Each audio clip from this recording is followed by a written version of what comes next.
Hello students, मेरा नाम टिंकू जैन है।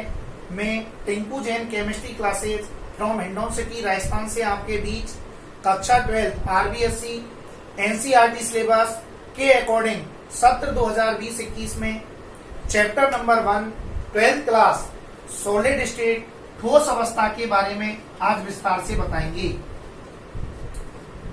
ठोस अवस्था जिसे सॉलिड स्टेट कहते हैं, इसको पढ़ने से पहले क्लास 11th में पदार्थ की जो अवस्थाएं पढ़ी, द्रव्य या पदार्थ जो अपन जिसको मैटर कहते हैं, इसके बारे में द्रव्य की मुख्य जो अवस्थाएं होती हैं वो 3 होती हैं। एक ठोस, दूसरी होती है द्रव और तीसरी होती है गैस। इनके अलावा भी एक और अवस्था होती है जिसको प्लाज्मा कहते हैं। ये फिजिक्स के अंदर प्लाज्मा भौतिकी नाम से अलग से एक शाखा चलती है जिसमें प्लाज्मा अवस्था का अध्ययन किया जाता है। एक मेनली जो अवस्थाएं होती हैं वो ठोस, द्रव, गैस 3 के रूप में पढ़ते हैं। उसमें गैस अवस्था के बारे में क्लास 11th में गैसों के विभिन्न नियम जैसे बॉयल का नियम, चार्ल्स का नियम, एवोगाड्रो नियम, आदर्श गैस समीकरण, वास्तविक गैसों के लिए वान डेर वाल्स गैस समीकरण, ग्राहम का गैसों के लिए विसरण का नियम, डाल्टन का गैसों के लिए आंशिक दाब का नियम, गैसों का अनुगतिक सिद्धांत 11th क्लास में अपन ने पढ़ा हुआ है। गैस अवस्था के बारे में द्रव अवस्था की भी थोड़ी जानकारी 11th क्लास में अपन ने पढ़ी हुई थी, जिसमें द्रवों के 3 महत्वपूर्ण गुणधर्म बाष्पदाब, पृष्ठ तनाव और श्यानता या विस्कासता के बारे में अध्ययन किया। तो 11th क्लास में गैस अवस्था, द्रव अवस्था का अध्ययन किया। यहाँ 12th के अंदर केमिस्ट्री में चैप्टर नंबर 1 ठोस अवस्था का आज अध्ययन करेंगे। केमिस्ट्री यदि सॉलिड करनी है तो 12th का पहला चैप्टर का जिसका नाम भी सॉलिड स्टेट है, उसके बारे में डिटेल से पढ़ेंगे। तो सबसे पहला बिंदु यही आता है कि ठोस अवस्था होती क्या है। ठोस अवस्था को अपन किस तरह से परिभाषित करेंगे ठोस अवस्था के बारे में। तो ठोस अवस्था सर्वप्रथम यह पदार्थ की अवस्था होती है, और पदार्थ जो होता है, किसी भी पदार्थ के अंदर उसका जो निर्माण होता है वो किनके कारण होता है? अवयवी कणों के कारण। तो प्रत्येक पदार्थ अवयवी कणों से मिलकर बना होता है। प्रत्येक पदार्थ अवयवी कणों से मिलकर बना होता है। और अवयवी कण जो होते हैं, जैसे ये अपन किसी पदार्थ का क्रिस्टल लें तो उस क्रिस्टल में ऐसे सभी गोले ठोस रूप में एक दूसरे से सटी हुई अवस्था में जुड़े रहते हैं। तो ये जो ठोस अवस्था होती है, इसको परिभाषित करने के लिए पदार्थ के अंदर जो क्रिस्टल होता है उसका छोटा भाग अपन ने प्रदर्शित किया है। ये सभी गोले ठोस रूप में उपस्थित हैं। सभी जितने भी गोले बनाए हैं ये ठोस रूप में उपस्थित रहते हैं, और इन सभी गोलों के मध्य में आकर्षण बल जो होता है, आपस में सभी गोलों के मध्य में आकर्षण बल प्रबल पाया जाता है। तो प्रबल आकर्षण बल पाया जाता है अवयवी कणों के मध्य में। यदि अवयवी कणों के मध्य में प्रबल आकर्षण बल होगा तो अवयवी कण नजदीक नजदीक जुड़ेगा। क्लोज पैकिंग होने के कारण इनके बीच में ये जो रिक्त स्थान छूट रहा है, यह रिक्त स्थान न्यूनतम हो जाएगा, यानी मिनिमम हो जाएगा। तो अवयवी कणों के मध्य प्रबल आकर्षण बल होने से अवयवी कणों के मध्य रिक्त स्थान न्यूनतम हो जाता है। रिक्त स्थान न्यूनतम होने से अवयवी कण पास पास जुड़कर कैसी संरचना का निर्माण करते हैं? किसी सघन संरचना का निर्माण करते हैं। अवयवी कण परस्पर पास जुड़कर सघन संरचना का निर्माण करते हैं। और अवयवी कण जब नजदीक नजदीक जुड़ेंगे तो इकाई आयतन में अवयवी कणों की संख्या अधिक हो जाएगी, जिसे फिजिक्स में अपन डेंसिटी या घनत्व कहते हैं, जिससे क्रिस्टल का घनत्व क्या हो जाता है? उच्च हो जाता है। तो क्रिस्टल का घनत्व बढ़ जाता है। तो अपन को ठोस अवस्था को परिभाषित करने के लिए ये चारों बिंदु प्रयोग करने पड़ेंगे। किसी पदार्थ की वह अवस्था जिसमें अवयवी कणों के मध्य आकर्षण बल कैसा पाया जाता हो? प्रबल आकर्षण बल पाए जाने से उनके मध्य न्यूनतम रिक्त स्थान हो, ताकि अवयवी कण परस्पर सटी हुई अवस्था में जुड़कर एक सघन संरचना का निर्माण करते हैं, जिससे क्रिस्टल का घनत्व उच्च हो जाता है। पदार्थ की ऐसी अवस्था सॉलिड स्टेट ठोस अवस्था कहलाती है। ठोस अवस्था के लिए ये चारों बिंदु अपन को महत्वपूर्ण हैं। ठोस अवस्था में अवयवी कणों के मध्य में आकर्षण बल प्रबल होना चाहिए, जिससे अवयवी कण नजदीक नजदीक जुड़ेंगे तो उनके मध्य का जो रिक्त स्थान होगा, वो रिक्त स्थान जो गैप होता है बीच का अवयवी कणों का, वो न्यूनतम हो जाएगा और वो परस्पर आपस में जुड़कर सघन संरचना का निर्माण करेंगे। सघन का मतलब घनी संरचना से है, यानी अवयवी कणों की संख्या ज्यादा से ज्यादा आएगी इकाई आयतन में, जिससे घनत्व क्या हो जाएगा, उच्च हो जाएगा। तो एक बार अपन पुनः ठोस अवस्था को परिभाषित करते हैं। किसी पदार्थ की वह अवस्था जिसमें अवयवी कणों के मध्य प्रबल आकर्षण बल होने से न्यूनतम रिक्त स्थान पाया जाता हो, जिससे अवयवी कण परस्पर सटी हुई अवस्था में जुड़कर एक सघन संरचना का निर्माण करते हैं तथा क्रिस्टल का घनत्व उच्च हो जाता है। पदार्थ की ऐसी अवस्था ठोस अवस्था कहलाती है। लेकिन यहाँ बिंदु ये है कि अवयवी कण जो होते हैं, अवयवी कण जो होते हैं, ये जो गोले अपन ने बनाए ये सभी ठोस रूप में उपस्थित हैं, जितने भी गोले, और इन सभी में प्रबल आकर्षण बल पाया जाता है। तो ये जो अवयवी कण होते हैं, ये अवयवी कण किस प्रकार हो सकते हैं?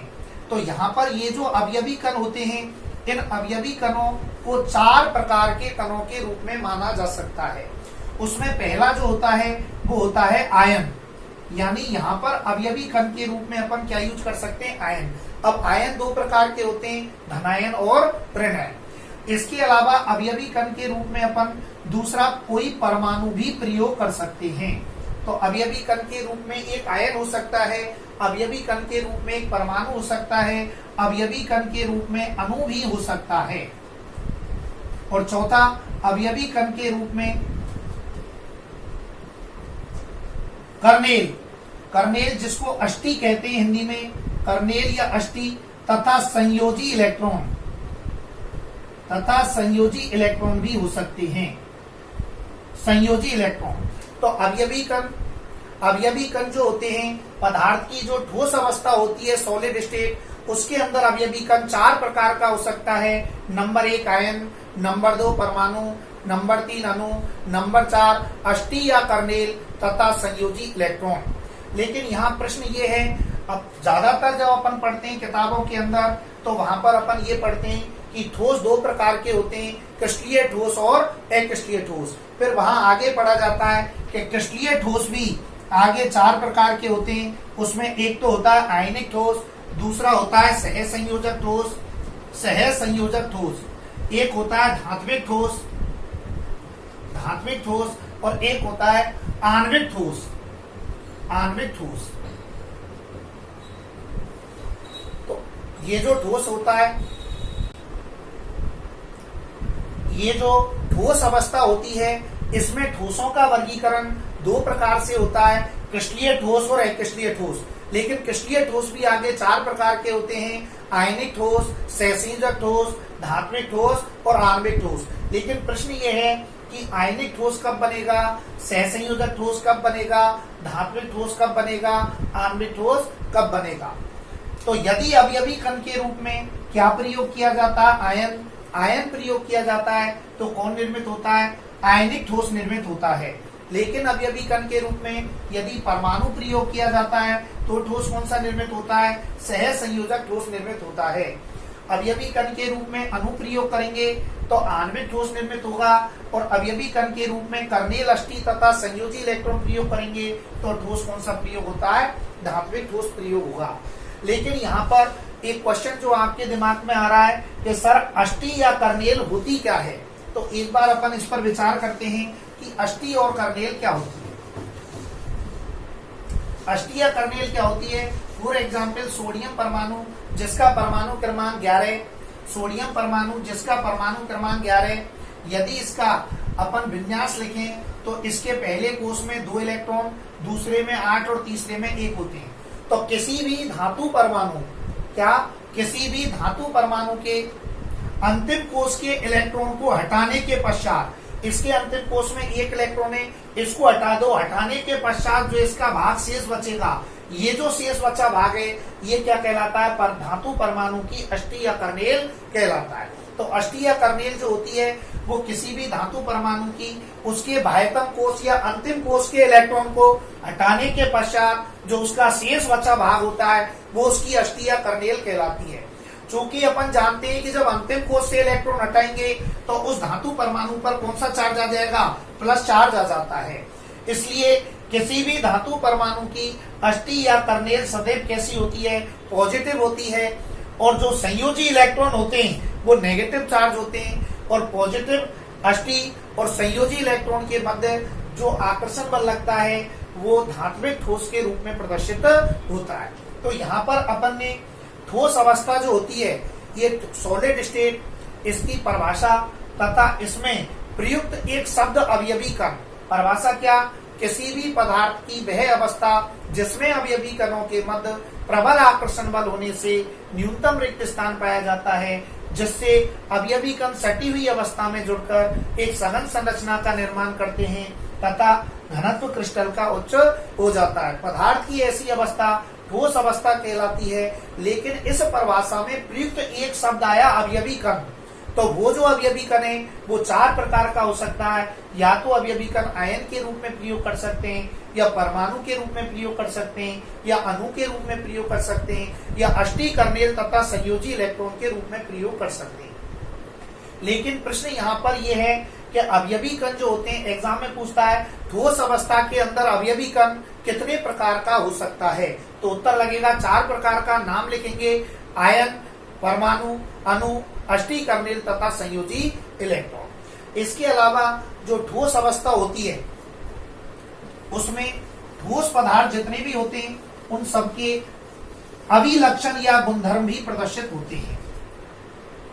अभिलक्षण या गुणधर्म भी प्रदर्शित होते हैं। तो अब अपन पढ़ेंगे ठोसों के अभिलक्षण। ठोसों के अभिलक्षण, अभिलक्षण का मतलब है यहाँ पर उनके गुणधर्मों से। गुणधर्म, अभिलक्षण बोले चाहे गुणधर्म बोले एक ही बात है। ठोसों के अभिलक्षण या गुणधर्म। तो ठोस जो होते हैं उनके अभिलक्षणों का जब अध्ययन किया जाता है तो सबसे पहले पहला जो गुणधर्म है ठोसों का, ठोस एक तो कठोर होते हैं। भाई सीधी सी बात है, कठोर क्यों होते हैं? क्योंकि ठोसों में अवयवी जो कण होते हैं उनमें आकर्षण बल कैसा होता है, प्रबल। आकर्षण बल प्रबल है तो उसे तोड़ने के लिए, उस प्रबल आकर्षण बल को तोड़ने के लिए ज्यादा ऊर्जा की आवश्यकता होगी। इसलिए ठोस कैसा हो जाता है, कठोर हो जाता है। कठोर के अलावा एक शब्द और यूज करते हैं, ठोस कैसे होते हैं, दृढ़ होते हैं। तो एक तो कठोर होते हैं, दृढ़ होते हैं। इसी के साथ एक और शब्द यूज करते हैं, असंपीड्य होते हैं। असंपीड्य गुण क्या होता है, फिजिक्स में होता है संपीड़ता यानी दबाना। तो ठोस जो होते हैं उनमें दबने वाला गुणधर्म नहीं पाया जाता। जब ठोस पर दाब लगाते हैं तो दाब से ए का मतलब नहीं, तो वो प्रभावित नहीं होता। दाब लगाने पर उस पर कोई प्रभाव नहीं पड़ता। लोहे की ठोस गेंद है, उस पर अपन दाब लगाएं तो पिचकती नहीं है। इसका मतलब ठोस कैसा होता है, असंपीड्य भी होता है। तो ठोसों का एक गुणधर्म तो ये हो गया, ठोस कठोर होता है, दृढ़ होता है तथा असंपीड्य भी होता है। इसके अलावा ठोसों के दूसरे गुणधर्म की बात करें तो ठोसों के एक तो आकार, एक शब्द आकार और दूसरा शब्द है आयतन। ये दोनों ही क्या होते हैं, निश्चित होते हैं। ठोसों के आकार और आयतन दोनों ही निश्चित होते हैं। यहां से अपन को समझना है कि ठोसों का आकार व आयतन निश्चित कैसे होता है। भाई ठोसों का आकार निश्चित होता है, इनका आयतन भी निश्चित होता है। दोनों ही निश्चित स्थिति में होते हैं। उसका कारण क्या है, क्योंकि ठोसों में अवयवी कणों के मध्य में आकर्षण बल ज्यादा होता है। तो ये एक फिक्स व्यवस्था में होते हैं। जैसे मेरे हाथ में मार्कर पेन है तो ये मार्कर पेन ठोस अवस्था में उपस्थित है। अब इसका आकार फिक्स हो गया, ये बेलनाकार है। तो जिस इसी प्रकार से और इनका आयतन भी फिक्स होता है, जबकि द्रवों में और गैसों में ये व्यवस्था भिन्न होती है। गैसों के आकार व आयतन दोनों ही अनिश्चित होते हैं, जबकि द्रवों का आयतन तो फिक्स रहता है लेकिन आकार कैसा होता है, अनिश्चित होता है। वो 11वीं क्लास में अपन अध्ययन कर चुके हैं। तो ठोसों का आकार व आयतन दोनों ही कैसे होते हैं, निश्चित होते हैं। एक ठोसों का गुणधर्म है, ठोसों का जो घनत्व होता है, ठोसों का जो घनत्व होता है वो कैसा होता है, उच्च होता है। उसका कारण है जो घनत्व फिजिक्स में क्या होता है, इकाई आयतन में उपस्थित अवयवी कणों की संख्या। तो इकाई आयतन में ज्यादा से ज्यादा अवयवी कण होते हैं। ज्यादा से ज्यादा अवयवी कण होने के कारण इसका घनत्व भी क्या हो जाता है, उच्च हो जाता है। तो ठोस कठोर होते हैं, दृढ़ होते हैं, असंपीड्य होते हैं। ठोसों का आकार व आयतन दोनों ही क्या होते हैं, निश्चित होते हैं। ठोसों का घनत्व भी क्या होता है, उच्च होता है।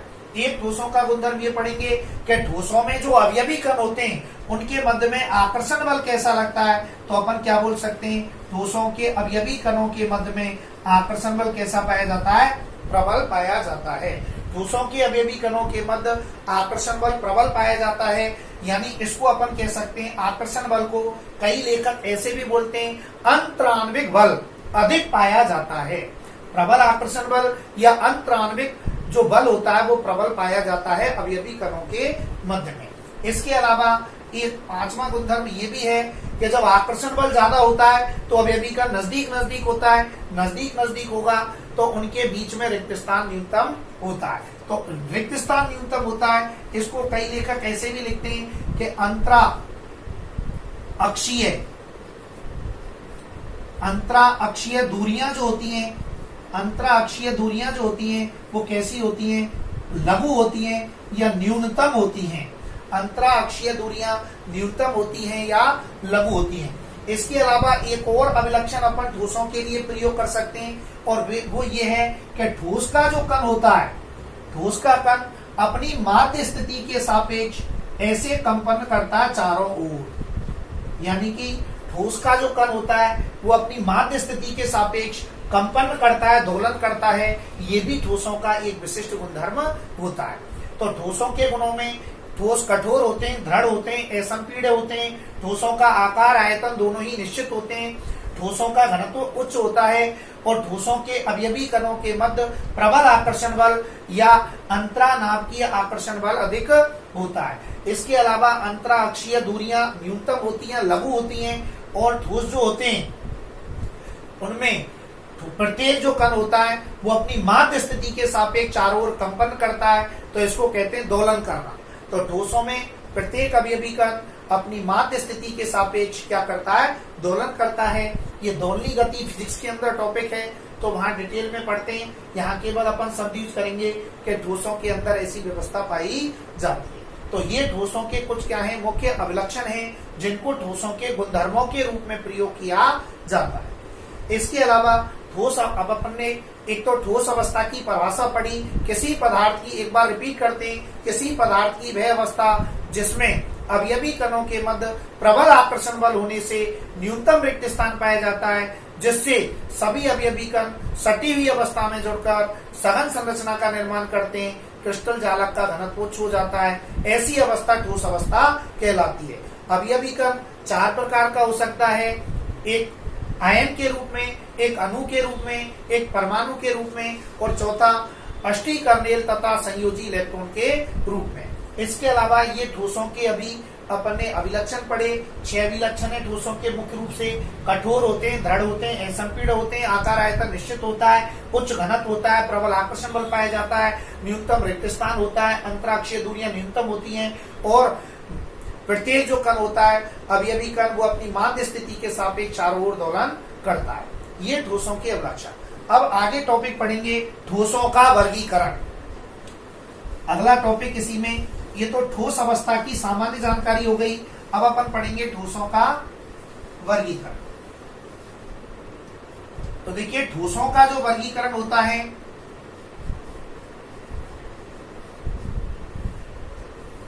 ठोसों का वर्गीकरण दो प्रकार के ठोस होते हैं, जिसमें पहला ठोस होता है नंबर 1 क्रिस्टलीय ठोस। पहला जो ठोस होता है वो होता है क्रिस्टलीय ठोस और दूसरा जो ठोस होता है इसी के पैरेलल, जिसको अपन कहते हैं अक्रिस्टलीय ठोस। अक्रिस्टलीय ठोस।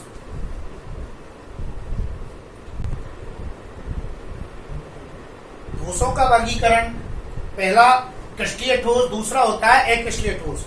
लेकिन ये जो क्रिस्टलीय ठोस होता है ये भी आगे 4 प्रकार का होता है, जिसमें पहला होता है आयनिक ठोस। आयनिक ठोस। दूसरा होता है सहसंयोजक ठोस। सहसंयोजक ठोस। तीसरा होता है धात्विक ठोस। धात्विक ठोस। और चौथा होता है आणविक ठोस। आणविक ठोस। आपको ये भी मैं क्लियर कर दूं ये चारों जो ठोस होते हैं, आयनिक ठोस, सहसंयोजक ठोस, धात्विक ठोस, आणविक ठोस, ये क्रिस्टलीय ठोस के आगे प्रकार होते हैं। आयनिक ठोस, सहसंयोजक ठोस, धात्विक ठोस, आणविक ठोस, ये नाम कैसे आए इसकी एक बार अपन पुनरावृत्ति करते हैं।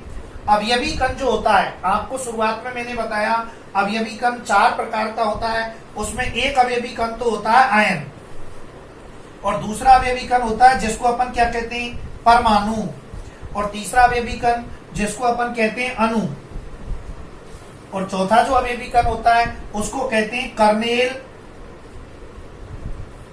तथा संयोजी इलेक्ट्रॉन। संयोजी इलेक्ट्रॉन, थोड़ा सा इन नामों के बारे में चर्चा करेंगे।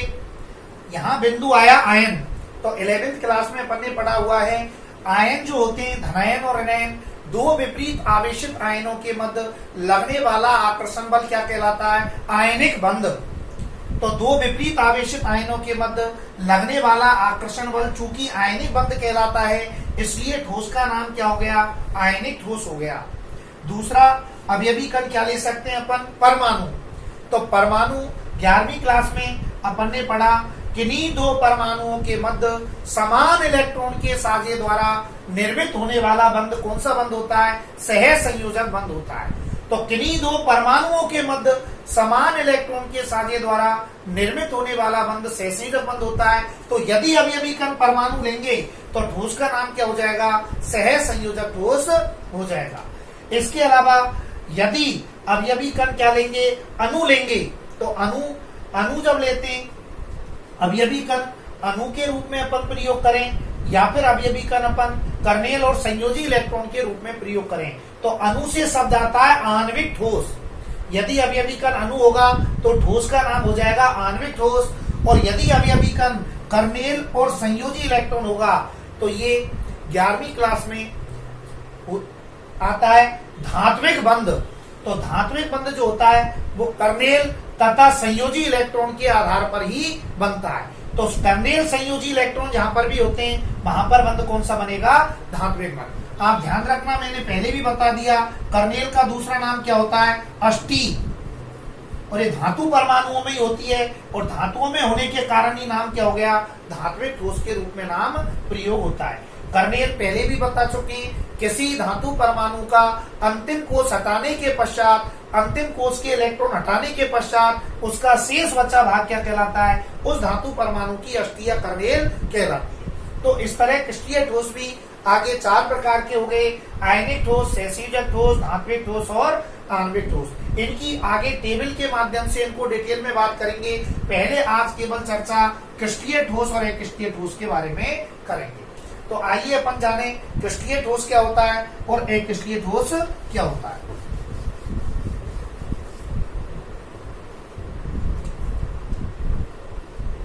देखिए, सबसे पहले शब्द प्रयोग हुआ क्रिस्टलीय ठोस। तो क्रिस्टलीय ठोस में क्या व्यवस्था होती है, सबसे पहले जो भी क्रिस्टल होता है उसमें जो अवयवी कण होते हैं वो बिल्कुल एक नियमित क्रम में, एक निश्चित क्रम में एक दूसरे से इस तरह जुड़ते हुए चले जाते हैं। तो एक तो इसमें अवयवी कणों के जुड़ने का नियमित क्रम पाया जाता है, नियमित क्रम होता है, निश्चित क्रम, अवयवी कणों के जुड़ने का निश्चित क्रम। और अवयवी कणों के मध्य आकर्षण बल कैसा होता है, सर्वाधिक आकर्षण बल, सर्वाधिक आकर्षण बल, सर्वाधिक आकर्षण बल। एक बार आप दोबारा समझें, जब ठोस अवस्था की परिभाषा दी थी वहां पर अवयवी कणों के मध्य आकर्षण बल कैसा था, प्रबल और या अधिक, और यहाँ पर आकर्षण बल क्या हो रहा है, सर्वाधिक। तो क्रिस्टलीय ठोसों में अवयवी कणों के मध्य आकर्षण बल कैसा पाया जाता है, सर्वाधिक पाया जाता है, जिससे अवयवी कणों के जुड़ने का क्या होता है, एक निश्चित क्रम होता है या एक नियमित क्रम होता है, और उसी के कारण उनकी कैसी संरचना पाई जाती है, निश्चित व्यवस्थित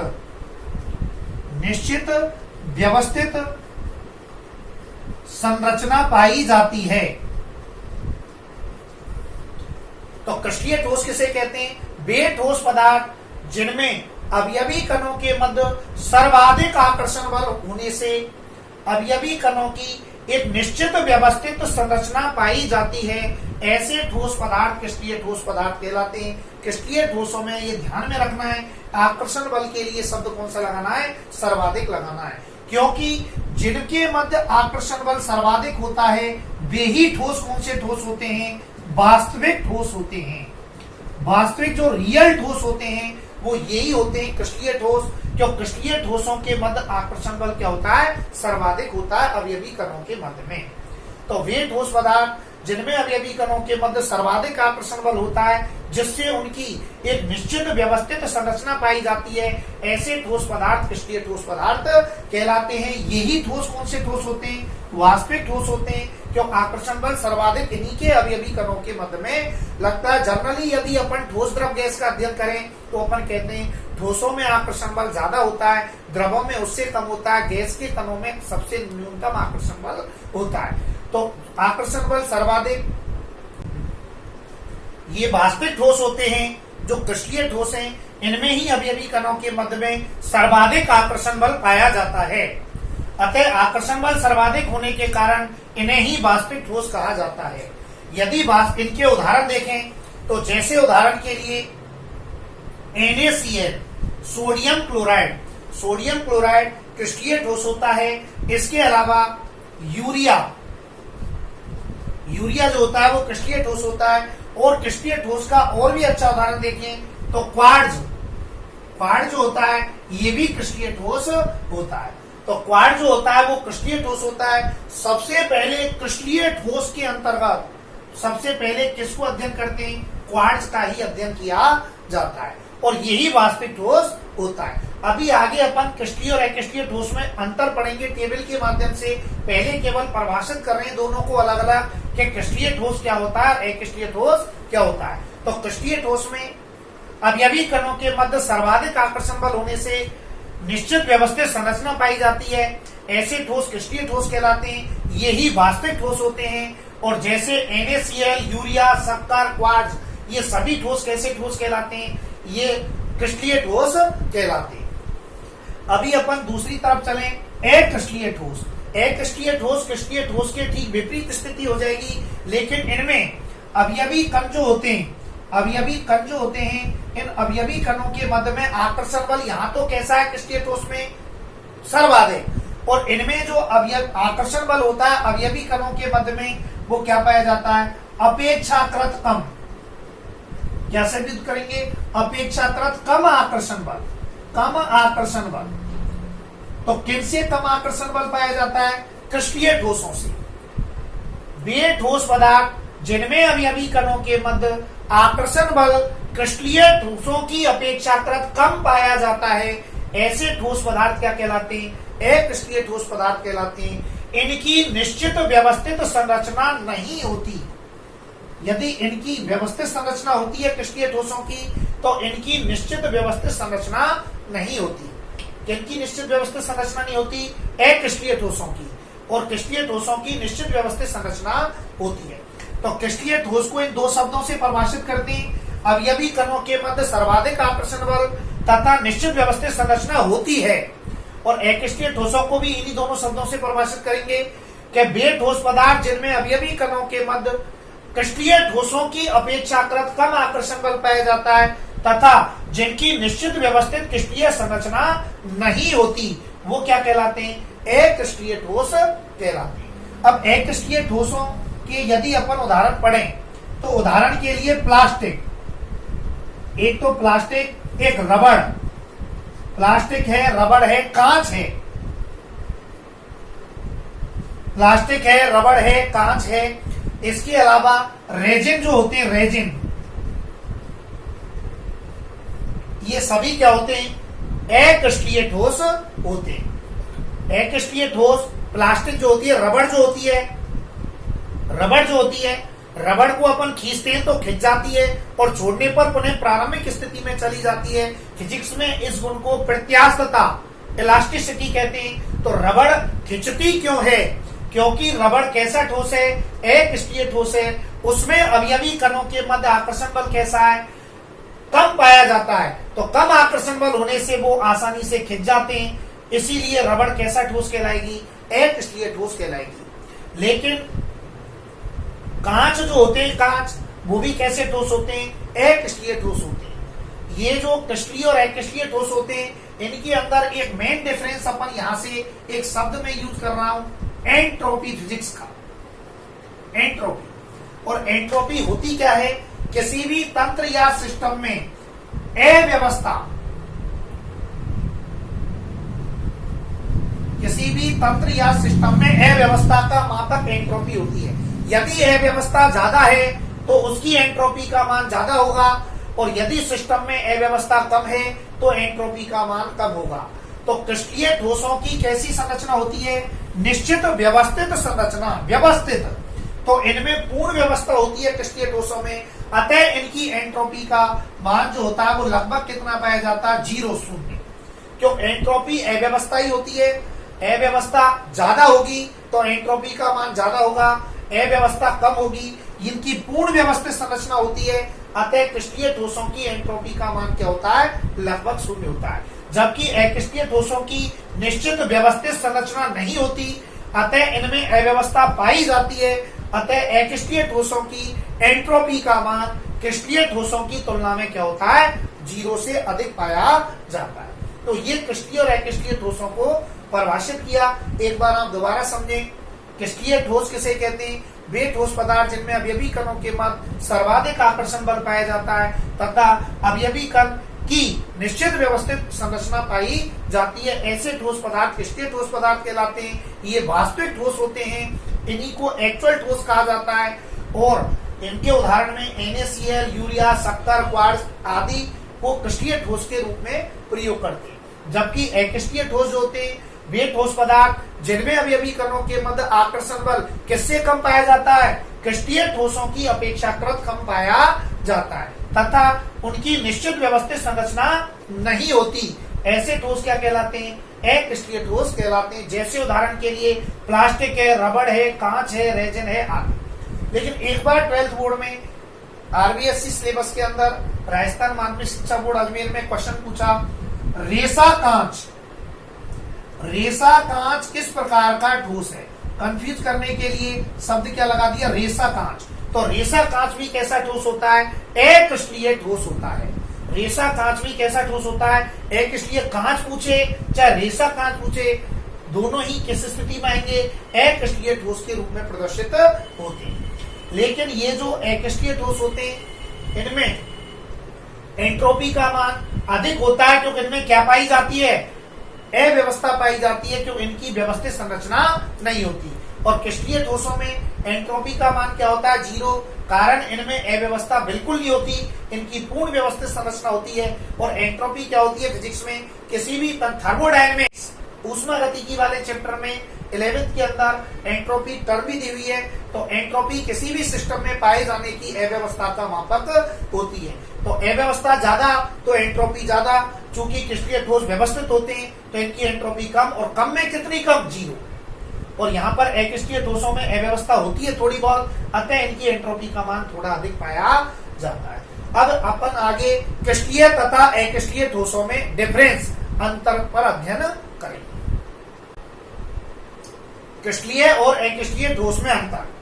अपन क्रिस्टलीय और अक्रिस्टलीय ठोस में अंतर से पहले एक दो क्वेश्चनों पर भी विचार करते हैं। यदि क्वेश्चन इस तरह पूछा है, देखो बहुत माइनर चीज होती है, कई बार एग्जैक्ट उत्तर नहीं देने के कारण नंबर भी कट जाते हैं। प्रश्न पूछता है ठोस कठोर होता है क्यों?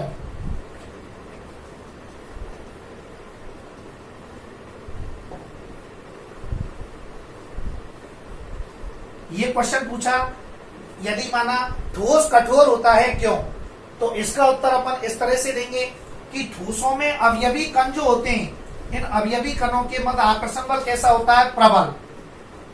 तो ठोसों में अवयवी कणों के मध्य प्रबल आकर्षण बल होने से, प्रबल आकर्षण बल होने से ठोसों के जो कण होते हैं, ठोसों के जो कण होते हैं वो गति नहीं करते, गति नहीं करते। ठोसों में अवयवी कणों के मध्य ज्यादा आकर्षण बल होता है, इनकी पकड़ बहुत मजबूत रहती है अवयवी कणों की आपस में, तो ये गति नहीं कर पाते। और जब गति नहीं करते तो इनमें कौन सा गुणधर्म उत्पन्न हो जाता है? ये कठोरता प्रदर्शित करते हैं। तो यदि एग्जाम में पूछता है ठोस कठोर होता है क्यों 1 नंबर में, तो अपन उत्तर देंगे ठोसों में अवयवी कणों के मध्य प्रबल आकर्षण बल होने से उनकी गति नहीं हो पाती, इसके कारण ही ठोस कैसा होता है, कठोर होता है। लेकिन इसी क्वेश्चन को घुमा के इस तरह पूछ ले दूसरे रूप में, ठोसों का आयतन निश्चित होता है क्यों?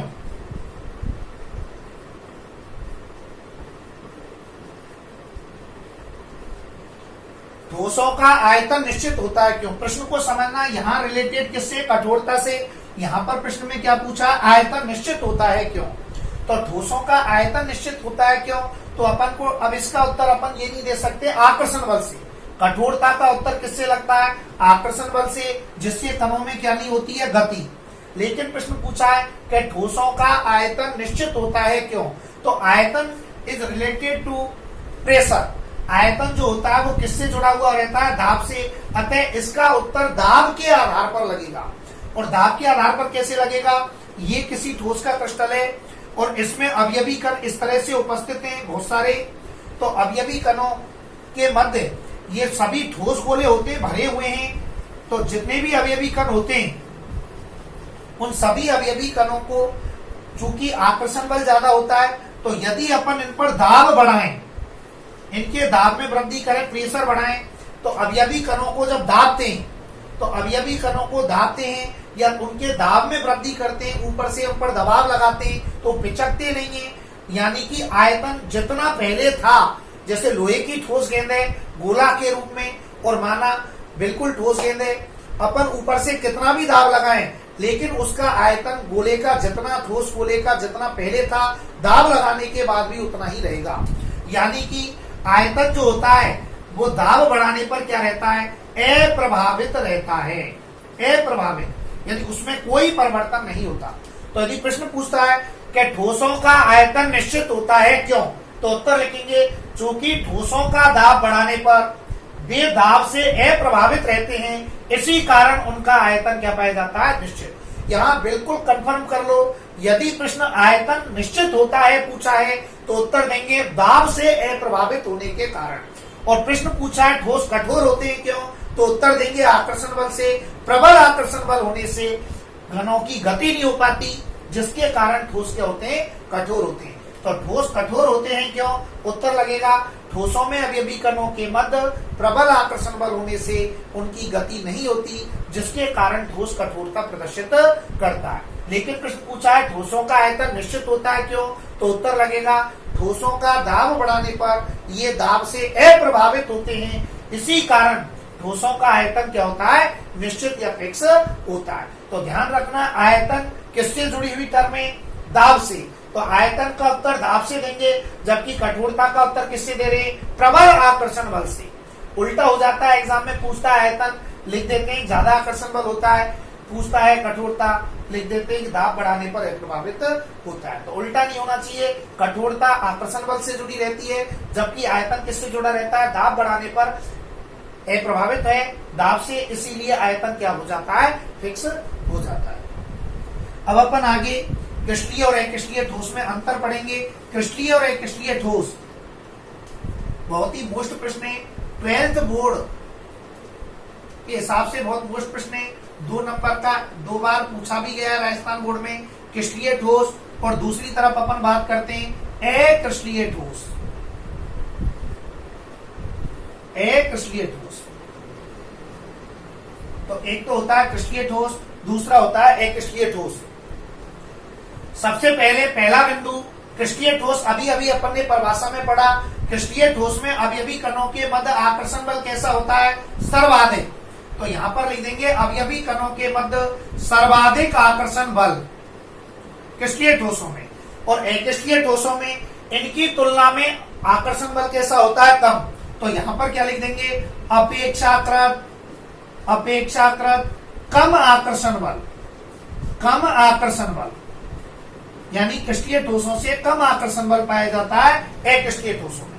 दूसरा अंतर क्रिस्टलीय ठोस की परिभाषा में पढ़ा, इनकी कैसी संरचना होती है, निश्चित व्यवस्थित संरचना, निश्चित व्यवस्थित संरचना होती है इनकी क्रिस्टलीय ठोसों की, और इनकी निश्चित व्यवस्थित संरचना इस पर लिखेंगे नहीं होती। शॉर्ट में लिख रहा हूं मैं, इनकी निश्चित व्यवस्थित संरचना होती है, इनकी निश्चित व्यवस्थित संरचना नहीं होती। तीसरा अंतर अपन लिखें तो अभी अभी मैंने बताया कि जो क्रिस्टलीय ठोस होते हैं इनका गलनांक जो होता है, गलनांक वो कैसा होता है, निश्चित होता है। इनका जो गलनांक होता है वो गलनांक ताप जो होता है वो कैसा होता है, निश्चित होता है, फिक्स होता है क्रिस्टलीय ठोसों का गलनांक ताप। तो क्रिस्टलीय ठोस एक निश्चित गलनांक बिंदु पर पिघलने लग जाते हैं। तो क्रिस्टलीय ठोसों का गलनांक जो होता है वो निश्चित होता है, जबकि अक्रिस्टलीय ठोसों का जो गलनांक होता है वो निश्चित नहीं होता। अक्रिस्टलीय ठोसों का गलनांक जो होता है वो निश्चित नहीं होता। अभी अभी एक शब्द मैंने पहले बताया, एंट्रोपी। एंट्रोपी जब इनको परिभाषित किया था तो एंट्रोपी अव्यवस्था होती है, तो इनमें कैसी संरचना है, व्यवस्थित, यानी अव्यवस्था नहीं है, इनमें अव्यवस्था नहीं है, तो इनकी एंट्रोपी का मान क्या होता है, लगभग 0 होता है, या इनकी एंट्रोपी 0 होती है। जबकि अक्रिस्टलीय ठोसों में जो एंट्रोपी होती है, चूंकि इनमें इनकी व्यवस्थित संरचना नहीं होती तो थोड़ी बहुत अव्यवस्था पाई जाती है अक्रिस्टलीय ठोसों में, अतः इनकी एंट्रोपी का मान 0 से कैसा होता है, 0 से अधिक पाया जाता है, 0 से अधिक पाया जाता है इनकी एंट्रोपी का मान। तो क्रिस्टलीय ठोस जो होते हैं इनकी एंट्रोपी 0 होती है, जबकि अक्रिस्टलीय ठोसों की एंट्रोपी क्या होती है, 0 से थोड़ा अधिक होती है। क्रिस्टलीय ठोस जो होते हैं ये वास्तविक ठोस होते हैं, अपन ने पहले भी पढ़ा, ये कैसे ठोस होते हैं, वास्तविक ठोस। ये वास्तविक ठोस होते हैं, और वास्तविक ठोस क्यों होते हैं, क्योंकि अवयवीकरणों में आकर्षण बल सर्वाधिक होता है। और ये जो ठोस होते हैं अक्रिस्टलीय ठोस, ये कैसे ठोस होते हैं, ये आभासी ठोस होते हैं।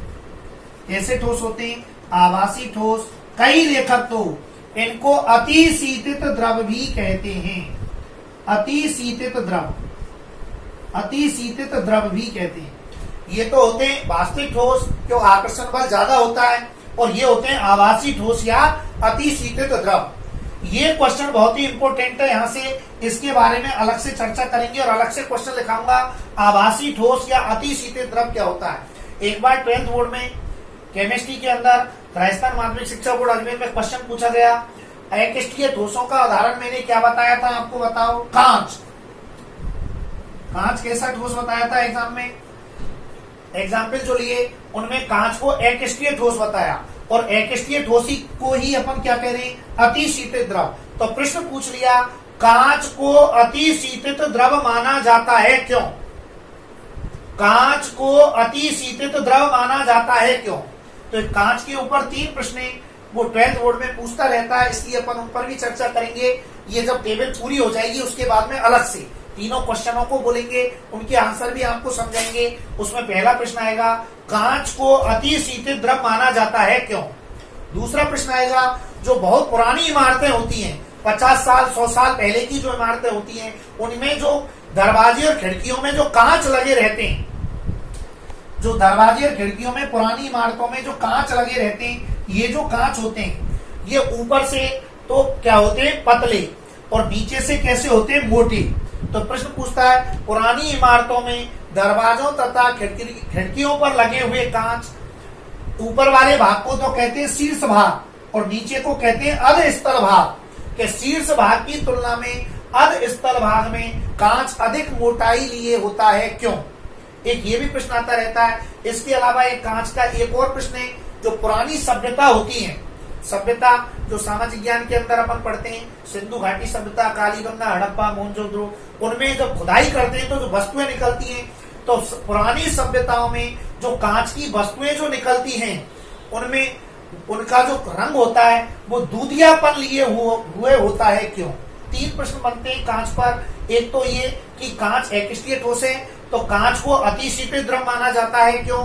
एक ये बनता है, पुरानी इमारतों जो बहुत पुरानी है, 50 साल पहले की, 100 साल पहले की, उनमें दरवाजे और खिड़कियों पर लगे हुए जो कांच होते हैं वो शीर्ष भाग की तुलना में अधस्तल या नीचे वाले भाग में अधिक मोटाई वाले होते हैं क्यों।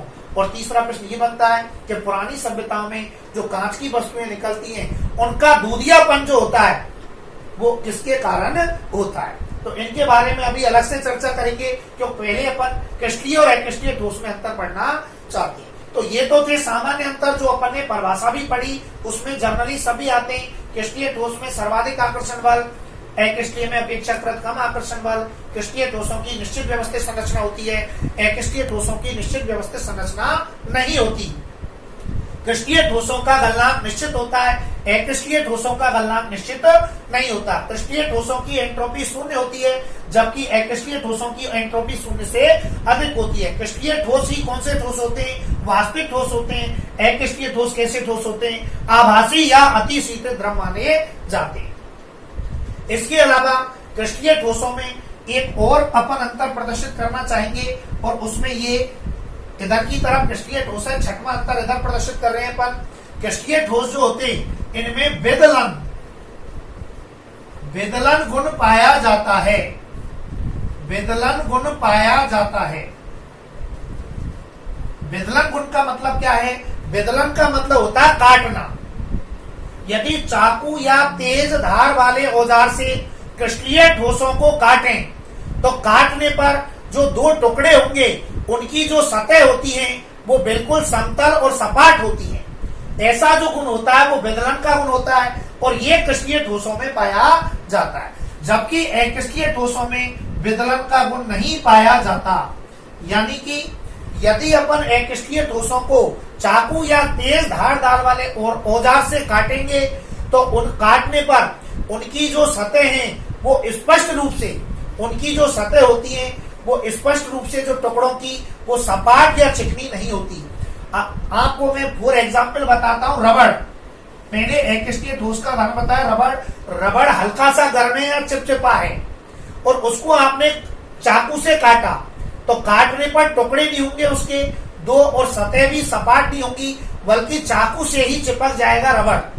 तो यहाँ पर स्पष्ट विदलन का मतलब है काटना, यानी स्पष्ट कटता है या नहीं कटता। तो यहाँ क्रिस्टीय ठोस जो होते हैं, हाँ काटने पर इनमें ताकत ज्यादा लगानी पड़ती है। कारण क्यों? क्यों इनमें आकर्षण बल कैसा होता है अवयवी कणों में? सर्वाधिक। तो आकर्षण बल सर्वाधिक होता है, ये तो ठीक है। तो काटेंगे तब ताकत तो ज्यादा लगाएंगे, लेकिन कट जाएगा, उसके बाद में जो टुकड़े होंगे उसकी सतह बिल्कुल स्पष्ट, सपाट और चिकनी दिखाई देगी। यह गुण विदलन का गुण कहलाता है। जबकि अक्रिस्टीय ठोसों में काटने पर ताकत तो कम लगानी पड़ती है, लेकिन टुकड़ों की जो सतह होती है वो सपाट या स्पष्ट नहीं होती। यह गुण विदलन का गुण कहलाता है। अतः अक्रिस्टीय ठोसों में जो विदलन होता है वो स्पष्ट रूप से नहीं हो पाता। तो क्रिस्टीय ठोसों में विदलन का गुण हो जाता है आसानी से, और अक्रिस्टीय ठोसों में विदलन का गुण नहीं हो पाता। तो एक ये भी अंतर है विदलन गुण के आधार पर। इसके अलावा ये जो अंतर है क्रिस्टीय और अक्रिस्टीय ठोस में, ये सामान्य अंतर हैं जिनको अपन सामान्यतः समझ भी सकते हैं और पढ़ भी सकते हैं। लेकिन तीन अंतर इनमें ऐसे महत्वपूर्ण हैं कि 12th बोर्ड एग्जाम के अंदर उन अंतरों को अलग से एक एक नंबर में पूछ लिया करता है। ये तो सामान्य अंतर है। यदि 2 नंबर में प्रश्न आता है क्रिस्टीय और अक्रिस्टीय ठोस में अंतर लिखो, तो आप ये भी लिख सकते हो। और अब जो इसके अलावा 3 और अंतर अभी मैं बताऊंगा उनको भी आप लिख सकते हो। लेकिन वो जो अंतर है उनको अलग से भी एक एक नंबर में एग्जाम के अंदर पूछ सकता है। तो अभी अपन उनकी चर्चा करते हैं कि वो 3 गुणधर्म और कौन से।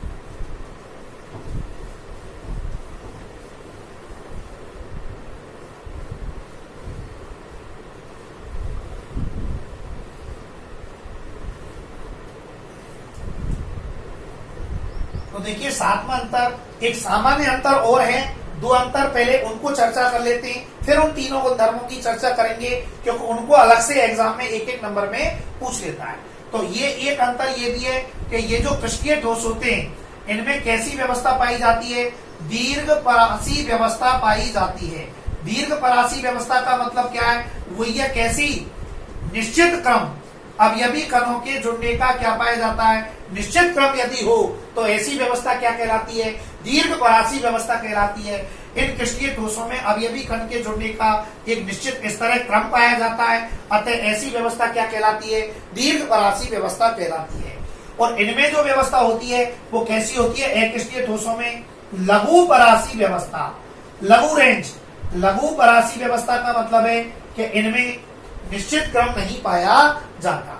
ये तो कौन से ठोस पढ़ रहे हैं इधर की तरफ अक्रिस्टलीय है, टेबल वही चलेगी, और ये है इधर की तरफ क्रिस्टलीय ठोस, क्रिस्टलीय ठोस। तो क्रिस्टलीय ठोसों में दीर्घ परासी व्यवस्था पाई जाती है, यानी अवयवी कणों के जुड़ने का एक निश्चित क्रम होना कौन सी व्यवस्था कहलाती है? दीर्घ परासी व्यवस्था। और अवयवी कणों के जुड़ने का एक निश्चित क्रम नहीं है तो ऐसी व्यवस्था क्या कहलाती है? लघु परासी व्यवस्था कहलाती है। तो यहाँ पर लघु परासी व्यवस्था कहलाती है अक्रिस्टलीय ठोसों में, और यहाँ पर दीर्घ परासी व्यवस्था पाई जाती है। एक 8वां अंतर और पढ़ते हैं, इनकी गलन ऊष्मा, गलन ऊष्मा। तो जो जब इनको गलाते हैं क्रिस्टलीय ठोसों को, तो इनकी गलन ऊष्मा का मान कैसा होता है? निश्चित होता है। कैसा होता है? निश्चित। और इनकी गलन ऊष्मा का मान निश्चित नहीं होता अक्रिस्टलीय ठोसों में।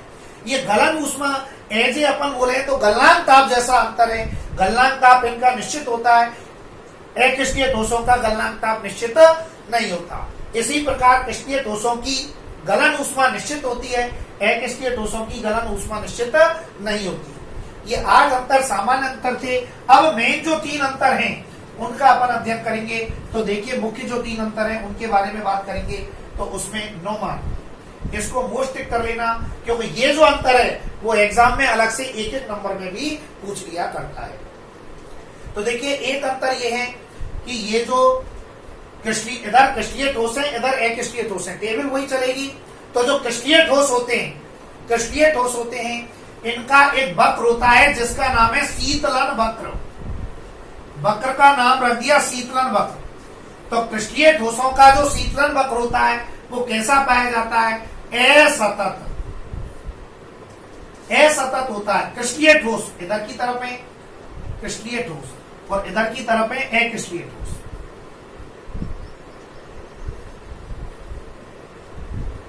तो क्रिस्टलीय ठोसों का शीतलन वक्र असतत होता है, जबकि अक्रिस्टलीय ठोसों का शीतलन वक्र कैसा होता है? सतत होता है। अब यहाँ पर बिंदु ये है कि शीतलन वक्र होता क्या है। तो देखिए आप सभी यहाँ एक छोटा सा ग्राफ प्रदर्शित करेंगे, और इस पर वाई अक्ष पर अपन टेम्परेचर ताप को लेंगे, एक्स अक्ष पर समय को लेंगे, और यहाँ शीतलन वक्र का मतलब है क्रिस्टलीय ठोसों को जब धीरे धीरे ठंडा करते हैं, क्रिस्टलीय ठोसों को धीरे धीरे ठंडा करना क्या कहलाता है? शीतलन। शीतलन का मतलब ठंडा करना। तो क्रिस्टलीय ठोसों को जब धीरे धीरे ठंडा करते हैं तो तेजी से ठंडे होते चले जाते हैं। एक निश्चित ताप, जैसे जैसे कोई वस्तु ठंडी कब होती है? जब ताप क्या करना पड़ता है? कम। तो कम ताप करते जाते हैं, जब ताप कम करते हैं तो ये ठंडे होते हुए चले जाते हैं। लेकिन एक निश्चित ताप पर जाकर इनका ठंडा होना रुक जाता है, यानी वक्र कैसा हो जाता है? कांस्टेंट। और उसके बाद फिर बाद में यदि ताप और कम करें तो फिर ये दोबारा से ठंडे होने प्रारंभ हो जाते हैं। तो इस तरह का वक्र प्राप्त होता है, यानी पहले तो होते हैं तेजी से ठंडे, बाद में हो जाते हैं नियत यानी कांस्टेंट, और फिर कैसे ठंडे होते हैं? फिर और कम ताप करने पर ठंडे हो जाते हैं। ये वक्र कहलाता है शीतलन वक्र। ये वक्र एक जैसा नहीं है, पहले तेजी से कम हुआ, फिर नियत हो गया, और फिर कम हुआ। तो एक ही वक्र पर 3 प्रकार से परिवर्तन हो गया, इसलिए वक्र कैसा कहलाएगा? असतत, डिसकंटिन्यूअस वक्र। जबकि अक्रिस्टलीय ठोसों को जब ठंडा करते हैं तो जब ताप के मध्य में, ताप और समय के मध्य में इनके लिए वक्र बनाएंगे तो ये इस तरह लगातार ठंडे होते चले जाते हैं। तो इनका एक जैसा ग्राफ गिरता चला जाता है, इसलिए ये कैसा वक्र कहलाता है? सतत वक्र कहलाता है। सतत वक्र। इनका जो वक्र होता है वो सतत वक्र होता है, यानी तापमान अक्रिस्टलीय ठोसों को जब गर्म करके ठंडा करते हैं धीरे धीरे, तो ठंडा करने पर ये ठंडे होते हुए चले जाते हैं एक ही प्रकार से, कम ताप करते हुए चले जाते हैं। तो ऐसा वक्र सतत होता है। यहाँ वक्र कंटिन्यूअस वक्र है, सतत वक्र है, जबकि यहाँ डिसकंटिन्यूअस यानी असतत वक्र प्राप्त होता है। देखो इस चीज को ध्यान में रखना, एग्जाम में पूछता है क्रिस्टलीय ठोसों का शीतलन वक्र होता है तो उत्तर लगेगा असतत। अक्रिस्टलीय का कैसा होता है? सतत। देखो अक्रिस्टलीय में पहला शब्द क्या आ रहा है? ए, और यहाँ असतत में भी क्या आ रहा है? ए। तो कई बार जल्दबाजी जब होती है तो अपन क्रिस्टलीय ठोसों का शीतलन वक्र क्या लिख देते हैं? सतत, और अक्रिस्टलीय का क्या लिख देते हैं? असतत। तो यहाँ गलती नहीं हो, इस जगह माइनर मिस्टेक हो जाती है। एग्जाम में जब प्रश्न आता है और एग्जाम टाइम यदि लास्ट में कम रह जाता है तो जल्दबाजी में यहाँ पर क्रिस्टीय का तो सतत लिख देते हैं और अक्रिस्टीय का असतत, जबकि ऐसा नहीं है, उल्टा है। ए तो किस में आ रहा है, अक्रिस्टीय में, लेकिन असतत वक्र किसका प्राप्त हो रहा है, क्रिस्टीय ठोसों का प्राप्त होता है। तो नौवां अंतर यही है कि क्रिस्टीय ठोसों का शीतलन वक्र असतत प्राप्त होता है, जो इस प्रकार से दर्शाएंगे, जबकि अक्रिस्टीय ठोसों का शीतलन वक्र सतत प्राप्त होता है, इस प्रकार से प्रदर्शित करेंगे। अच्छा, शीतलन वक्र क्या होता है, किसी भी ठोस को गर्म करके धीरे धीरे ठंडा करना, उसका कौन सा वक्र प्रदर्शित करेगा, शीतलन वक्र प्रदर्शित करता है। तो नौवां अंतर है कि शीतलन वक्र इनके कैसे होते हैं, असतत, और अक्रिस्टीय के कैसे होते हैं, सतत। इसके अलावा 10वां अंतर, ये भी एग्जाम में पूछता रहता है 1 नंबर में अलग से, और ये एक विशिष्ट गुण होता है क्रिस्टीय और अक्रिस्टीय ठोसों में। तो क्रिस्टीय ठोसों में गुण पाया जाता है जिसको कहते हैं विषम दैशिकता। विषम दैशिकता, तो विषम दैशिकता का जो गुण होता है वो किन में पाया जाता है, क्रिस्टीय ठोसों में पाया जाता है, जबकि अक्रिस्टीय ठोसों में समदैशिकता का गुणधर्म पाया जाता है। समदैशिकता का गुणधर्म, अब ये क्या होता है इसकी डिटेल में अभी बाद में चर्चा करेंगे। ये टेबल पूरी होने के बाद में, ये टेबल पूरी जब आपकी हो जाएगी तो समदैशिकता और ये विषम दैशिकता, विषम शब्द है ये, विषम दैशिकता, विषम दैशिकता और समदैशिकता गुण क्या होते हैं इनको अलग से स्पष्ट करेंगे बाद में। पहले एक बार अंतर की टेबल पूरी कर लें। तो विषम दैशिक गुण, देखिए नाम से वैसे परिभाषा स्पष्ट है, दैशिक माने दिशा, दिशा, और विषम का मतलब है भिन्न भिन्न, भिन्न भिन्न। तो किसी पदार्थ के ऐसे गुण जिनका मान सभी दिशाओं में कैसा पाया जाता हो, भिन्न भिन्न पाया जाता हो, विषम दैशिक गुणधर्म कहलाते हैं। और सम माने समान, दैशिक माने दिशा, किसी पदार्थ के ऐसे गुणधर्म जिसका मान सभी दिशाओं में कैसा पाया जाता हो, समान पाया जाता हो, कौन सा गुण कहलाता है, समदैशिकता का गुणधर्म कहलाता है। अब आप पूछोगे सर गुण कौन कौन से होते हैं, तो भौतिक गुण होते हैं जो फिजिक्स में अपन पढ़ते हैं, जैसे अपवर्तनांक, श्यानता, अपवर्तनांक होती है, श्यानता होती है, और इसके अलावा और भी गुणधर्म होते हैं, गलनांक है, विद्युत चालकता है, ऊष्मीय चालकता है। तो ये जो गुण होते हैं, संपीड़ता है, ये गुणधर्म समदैशिक और विषमदैशिक गुणधर्मों के अंदर अध्ययन करते हैं। तो इन गुणों का मान यदि सभी दिशाओं में समान है तो समदैशिक गुणधर्म, इन गुणों का मान सभी दिशाओं में भिन्न भिन्न होता है, अलग अलग, तो विषमदैशिक गुणधर्म कहलाता है। देखिए एक बार 12th बोर्ड में प्रश्न पूछा, अभी इसी चैप्टर में आगे एक वैज्ञानिक है ब्रेवे, और ब्रेवे नामक वैज्ञानिक ने जितने भी क्रिस्टल जालक या समुदाय हैं उनको 7 भागों में विभाजित किया। उसमें एक नाम आता है घनीय क्रिस्टल निकाय।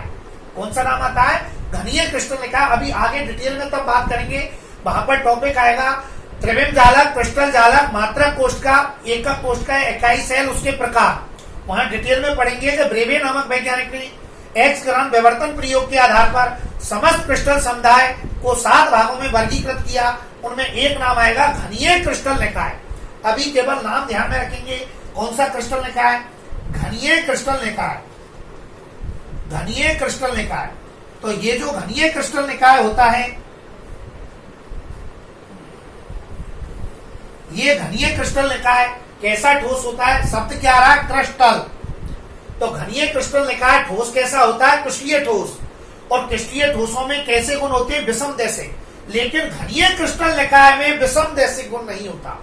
तो इसमें ध्यान रखना है, अपवाद है, तो इस लाइन को ऐसे ही लिखेंगे अपन कि घनीय क्रिस्टल निकाय अपवाद को छोड़कर सभी में कौन सा गुणधर्म पाया जाता है, क्रिस्टलीय ठोसों में विषम दैशिक गुणधर्म पाया जाता है। केवल एक में नहीं पाया जाता, सभी क्रिस्टलीय ठोसों में कौन सा गुणधर्म पाया जाता है, विषम दैशिक गुण पाया जाता है। कोष्टक में लिख देंगे किसको छोड़कर, अपवाद घनीय क्रिस्टल निकाय को छोड़कर। अब घनीय क्रिस्टल निकाय क्या होता है वो आगे जब ब्रेवे के क्रिस्टल जालकों का वर्गीकरण पढ़ेंगे तब डिटेल में बात करेंगे। तो यहाँ क्रिस्टलीय ठोसों में विषम दैशिक गुणधर्म और अक्रिस्टलीय ठोसों में समदैशिक गुणधर्म पाया जाता है। विषम दैशिकता और समदैशिकता, ये गुण और डिटेल में अपन आगे बात करेंगे। अभी केवल टेबल के माध्यम से अपन क्रिस्टलीय और अक्रिस्टलीय ठोसों में अंतर की बातचीत कर रहे थे। अब एक अंतर और है, 11वां अंतर, वो अपन यहाँ पर सीधे ही लिख देते हैं कि अक्रिस्टलीय ठोस जो होते हैं इनको जब गर्म करते हैं, अक्रिस्टलीय ठोसों को जब गर्म करते हैं तो अक्रिस्टलीय ठोसों को गर्म करने पर ये अक्रिस्टलीय ठोस कौन से ठोसों में बदल जाते हैं, क्रिस्टलीय ठोसों में चेंज हो जाते हैं। यानी गर्म करने पर ये क्रिस्टलीय ठोसों में बदल जाते हैं, क्रिस्टलीय ठोसों में चेंज हो जाते हैं, जबकि क्रिस्टलीय ठोसों को अक्रिस्टलीय ठोसों में परिवर्तित नहीं किया जा सकता। तो क्रिस्टलीय ठोस में तो लिखेंगे 11वां अंतर, इनको अक्रिस्टलीय ठोसों में परिवर्तित नहीं किया जा सकता, लेकिन अक्रिस्टलीय में क्या लिखेंगे, इनको गर्म करके फिर जब ठंडा करते हैं, पहले गर्म करते हैं और गर्म करने के बाद ठंडा करते हैं, तो गर्म करके जब ठंडा करते हैं तो इनको अक्रिस्टलीय ठोसों को कौन से ठोसों में चेंज कर देते हैं, क्रिस्टलीय ठोसों में परिवर्तित कर दिया जाता है। ये क्रिस्टलीय ठोसों में परिवर्तित हो जाते हैं, जबकि क्रिस्टलीय ठोस अक्रिस्टलीय ठोसों में परिवर्तित नहीं होती। तो ये क्रिस्टलीय और अक्रिस्टलीय ठोस में 11 अंतर मैंने आपको बताए। एक बार मैं आपको रिपीट कर रहा हूं। क्रिस्टलीय ठोस जो होते हैं इनमें अवयवी कणों के मध्य सर्वाधिक आकर्षण बल होता है, अक्रिस्टलीय ठोसों में आकर्षण बल अपेक्षाकृत कम पाया जाता है। क्रिस्टलीय ठोसों की निश्चित व्यवस्थित संरचना होती है, अक्रिस्टलीय ठोसों की निश्चित व्यवस्थित संरचना नहीं होती। क्रिस्टलीय ठोस ही वास्तविक ठोस होते हैं, जबकि अक्रिस्टलीय ठोस आभासी ठोस या अति शीतल द्रव माना जाता है। ये क्वेश्चन अलग से भी बताएंगे कि कांच को अति शीतल द्रव माना जाता है क्यों। इसके अलावा क्रिस्टलीय ठोसों की एंट्रोपी 0 होती है और अक्रिस्टलीय ठोसों की एंट्रोपी का मान 0 से अधिक होता है। क्रिस्टलीय ठोसों का गलनांक ताप जो होता है वो निश्चित होता है, जबकि अक्रिस्टलीय ठोसों का गलनांक निश्चित नहीं होता। क्रिस्टलीय ठोसों की गलन ऊष्मा निश्चित होती है, जबकि अक्रिस्टलीय ठोसों की गलन ऊष्मा निश्चित नहीं होती। क्रिस्टलीय ठोसों की दीर्घ परासी व्यवस्था होती है, निश्चित क्रम पाया जाता है अवयवी कणों के जुड़ने का, इनकी दीर्घ परासी व्यवस्था नहीं होती। क्रिस्टलीय ठोसों में विदलन का गुणधर्म पाया जाता है, यानी काटने पर इनकी जो टुकड़े होते हैं उनकी सतह समतल और सपाट होती है, जबकि अक्रिस्टलीय ठोसों में विदलन का गुणधर्म नहीं पाया जाता है। रबड़ को काटते हैं, प्लास्टिक को काटते हैं तो वो स्पष्ट चिकनी खुरदुरी सतह रह जाती है, उनकी सपाट और चिकनी नहीं होती।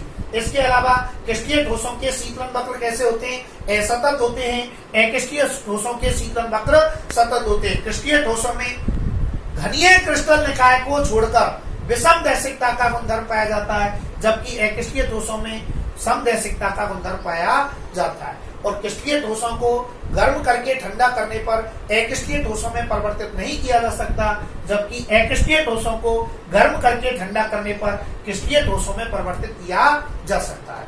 ये थे प्यारे बच्चों क्रिस्टलीय और अक्रिस्टलीय ठोस में अंतर। ये बहुत मोस्ट प्रश्न है जिसमें 9वां अंतर, 10वां अंतर और 11वां अंतर कि ये चेंज हो जाता है अक्रिस्टलीय क्रिस्टलीय में और क्रिस्टलीय क्रिस्टलीय में नहीं होता। इनको 12th बोर्ड में 1 नंबर के यदि आपने पेपर देखा हो तो क्वेश्चन संख्या 1 से लेकर और 13 संख्या तक 1-1 नंबर वाले प्रश्न आते हैं, तो उनमें इनको अलग से पूछ लेता है कि क्रिस्टलीय ठोसों का शीतलन वक्र किस प्रकार का होता है। तो अपन उत्तर देंगे असतत। अक्रिस्टलीय का कैसा होता है, सतत होता है।